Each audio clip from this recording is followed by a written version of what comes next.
बिस्मिल्लाहिर्रहमानिर्रहीम। आज हम वीक 4 में लेक्चर नंबर 7 को डिस्कस करेंगे, जो कि यूनरी ऑपरेटर और कैरेक्टर डेटा टाइप के बारे में है। आज के इस वीडियो लेक्चर में हम जस्ट डिस्कस करेंगे यूनरी ऑपरेटर्स को और कुछ इक्वेशंस देखेंगे जिनमें यूनरी ऑपरेटर्स इन्वॉल्व हो रहे होंगे। स्टूडेंट्स, इससे पहले हम बात कर चुके हैं बाइनरी ऑपरेटर में, जिनमें प्लस, माइनस, मल्टीप्लाई, डिवीजन और मॉडुलस या रिमाइंडर का ऑपरेटर शामिल है। प्लस, माइनस, मल्टीप्लाई, डिवीजन या मॉडुलस दो ऑपरेंड्स रिक्वायर करता है अपनी प्रोसेसिंग के लिए। यानी अगर मुझे प्लस का ऑपरेटर सॉल्व करना है तो इसके लिए मुझे दो वैल्यूज का होना जरूरी है। 2 प्लस अगर मैं करूं तो मुझे दूसरी वैल्यू भी प्रोवाइड करनी पड़ेगी, तब जाके मेरा रिजल्ट कंप्यूट होगा। जबकि यूनरी ऑपरेटर ऐसे ऑपरेटर हैं, जैसा यूनरी लफ्ज दायरा सिंगल, यूनरी ऑपरेटर ऐसे ऑपरेटर्स हैं जिनको दो वैल्यूज की जरूरत नहीं होती अपनी इक्वेशंस या अपनी प्रोसेसिंग करने के लिए, वो एक ही ऑपरेंड के ऊपर अप्लाई होते हैं। अब यूनरी ऑपरेटर कितने किस्म के हैं और कौन कौन से हैं, इसके बारे में हम जरा देखते हैं। हमारे पास इस लेक्चर में हम दो यूनरी ऑपरेटर को डिस्कस करेंगे, एक इंक्रीमेंट और दूसरा डिक्रीमेंट। और इनका सिंबल क्या होगा? प्लस प्लस और माइनस माइनस। अगर मैं इनके सिंटैक्स का जिक्र करूं तो सिंटैक्स बहुत सिंपल है इनका। किसी वेरिएबल के साथ आपके पास, लेट्स से मैं कहता हूं वेरिएबल x है तो x प्लस प्लस, इसका मतलब है ये इंक्रीमेंट होगा। x माइनस माइनस, इसका मतलब है ये डिक्रीमेंट होगा। और इंक्रीमेंट और डिक्रीमेंट अगर किसी वेरिएबल के साथ यूज हो रहे हैं तो ये इंक्रीमेंट कितना करेगा और डिक्रीमेंट कितना करेगा, ये उस वेरिएबल में इंक्रीमेंट का जो ऑपरेटर है वो एक ऐड करेगा और डिक्रीमेंट का जो ऑपरेटर है वो उस वेरिएबल में से एक माइनस करेगा। मतलब अगर मेरे पास स्टेटमेंट लिखी है int x is equal to 9, x is equal to x plus 1, ये हमारे पास सिंपल एक इक्वेशन है जिसमें हम क्या कहेंगे, हमारे पास एक मेमोरी है x जिसमें वैल्यू पड़ी हुई है 9। नेक्स्ट लाइन पे हमारे पास क्या हो रहा है, x is equal to x plus 9। Actual में क्या होगा, x में वैल्यू क्या पड़ी है 9, 9 plus 1, what's the answer 10। 10 value कहाँ पे स्टोर होगी आपके पास, x में, कुछ इस तरीके से। अब इसी स्टेटमेंट को अगर मैं यूं लिख दूं, मतलब x is equal to x plus 1 लिखूं या x प्लस इक्वल टू 1 लिखूं, दोनों का मतलब बिल्कुल सेम है। ये स्टेटमेंट भी एक्चुअल में क्या कर रही होगी, ये स्टेटमेंट भी आपके पास x is equal to x plus 1 था। यानी अगर मैं एक वैल्यू, एक नंबर ऐड करूंगा तो मुझे ये दो तरह से हम पहले डिस्कस कर चुके हैं, ये दो चीजें मुझे लिखनी पड़ेंगी। अब अगर मेरे पास स्टेटमेंट कुछ यूं है, यानी ये दोनों statement x is equal to x plus 1 और x प्लस इक्वल टू 1, ये दोनों आइडेंटिकल हैं, सेम है। अब इंक्रीमेंट और डिक्रीमेंट जिससे हमने बात की, हमारे पास दो ऑपरेटर थे, प्लस प्लस और minus minus. Plus plus increment और माइनस माइनस आपके पास डिक्रीमेंट। इंक्रीमेंट क्या करेगा, ऐड 1 इन अ वेरिएबल, यानी किसी वेरिएबल में एक जमा करेगा और उसी को असाइन करेगा, इसमें बहुत important, and assign it to it. Subtract क्या करेगा, डिक्रीमेंट क्या करेगा, सब्ट्रैक्ट 1 इन अ वेरिएबल, उस वेरिएबल में कितना माइनस करेगा, 1। अब इंक्रीमेंट और डिक्रीमेंट दो तरह के हैं, एक को हम प्री इंक्रीमेंट कहते हैं, दूसरे को हम पोस्ट डिक्रीमेंट कहते हैं। एक को हम प्री डिक्रीमेंट कहते हैं, दूसरे को हम पोस्ट डिक्रीमेंट कहते हैं। और इनको हम जरा देखते हैं कि प्री इंक्रीमेंट और पोस्ट डिक्रीमेंट क्या क्या चीजें हैं। लेट्स से मेरे पास एक वेरिएबल हुआ x, वैल्यू इसकी 9 आ गई। अब x प्लस प्लस से क्या मुराद है, एक्चुअल में स्टूडेंट इस x प्लस प्लस से मुराद क्या है, x is equal to x plus 1। यानी आपके पास ये इक्वेशन शामिल है, ये क्या करेगा 9, 10, ठीक हो गया। अब अगर मेरे पास ये स्टेटमेंट यूं हो, यानी प्लस प्लस का ऑपरेटर एक जगह पे वेरिएबल के बाद में इस्तेमाल हो रहा है और दूसरी जगह पे वेरिएबल से पहले इस्तेमाल हो रहा है। अब यहाँ पे मेरे पास क्या, x इज इक्वल टू 9, उसी तरीके से मेमोरी बनी और इस स्टेटमेंट का मतलब भी सेम है, यही x is equal to x plus 1। तो मेरे पास ये स्टेटमेंट क्या हो गई, ऐसे। अब इसको मैं कह रहा हूँ, ये मेरे पास पोस्ट इंक्रीमेंट है, जहाँ पे आपके पास ऑपरेंड जो है, ऑपरेटर जो है वो ऑपरेंड के बाद अप्लाई हुआ है, पोस्ट बाद में आने वाला, बाद में आ रहा है। इसी तरीके से मेरे पास ये प्री है और इसको हम पोस्ट फिक्स और प्री फिक्स भी कहते हैं। तो ये प्री क्या है, पहले आ रहा है। अगर आपके पास किसी वेरिएबल से पहले अपीयर हो रहा होगा वो ऑपरेटर, इंक्रीमेंट या डिक्रीमेंट का ऑपरेटर, वो क्या करेगा, उसमें जमा करेगा। अब दोनों आपको आइडेंटिकल नजर आ रहे होंगे, आप कहेंगे यार इसमें तो कोई फर्क ही नहीं है, तो दोनों में फर्क है। हम देखते हैं इन दोनों में फर्क क्या है। जब इक्वेशन में जब ये इस्तेमाल होंगे तो फिर आपको डिफरेंस इसमें नजर आएगा। कैसे, अब ये स्टेटमेंट क्या करेगी, एक माइनस करेगी, x is equal to x minus 1, ठीक हो गया। इसी तरीके से ये स्टेटमेंट क्या करेगी, x माइनस करेगी। इसको हम क्या कह रहे हैं, पोस्ट डिक्रीमेंट, और इसको हम क्या कह रहे हैं, प्री डिक्रीमेंट, बिल्कुल आइडेंटिकल। अब दोनों में फ़र्क हम जानते हैं, ठीक है। जिस तरह मैंने बात की ना, अभी तक हमें समझ नहीं आ रही कि इसमें फ़र्क क्या है। जब दोनों ने एक ने एक प्लस करना है, दूसरे ने दूसरा एक माइनस करना है, तो दोनों में या फिर डिफरेंस क्या, तो इसकी डिफरेंस हमें इक्वेशन में नजर आता है ऐसे। अब मेरे पास ये स्टेटमेंट थी कुछ यूँ। अब ये दो डिफरेंट स्टेटमेंट्स हैं स्टूडेंट, हम इसको ज़रा रीड करते हैं। हम क्या कह रहे हैं, ये जो मेरे पास स्टेटमेंट बनी हुई है, इस स्टेटमेंट में मेरे पास क्या होगा, एक वेरिएबल डिक्लेयर होगा, जिस वेरिएबल में मेरे पास वैल्यू पड़ी होगी 9। वेल एंड गुड, बहुत अच्छी बात है। ये स्टेटमेंट मेरे पास क्या है, y is equal to X plus plus. अब ये स्टेटमेंट ज़रा समझिएगा, ये स्टेटमेंट से क्या मुराद है।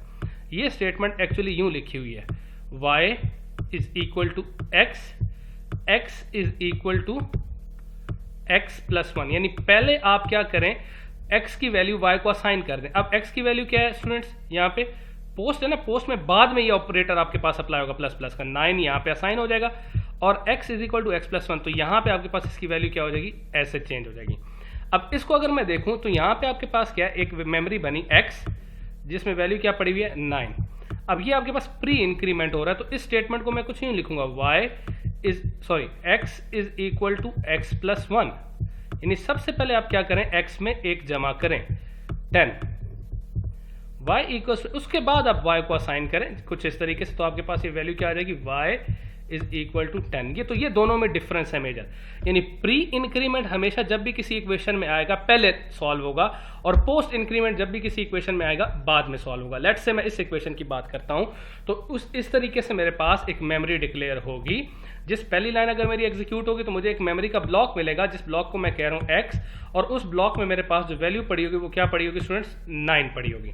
अब मैं इस इक्वेशन को देखता हूँ, बजाय इसके कि मैं इसको पहले सॉल्व करूँ। अगर आप देखें यहाँ पे प्लस का ऑपरेटर भी इस्तेमाल हो रहा है। सबसे पहले आपने ये देखना है इसमें प्री इंक्रीमेंट कहाँ पे यूज हो रहा है। ये प्री इंक्रीमेंट है, ठीक है, ये पहले इसको सॉल्व करना है आपने।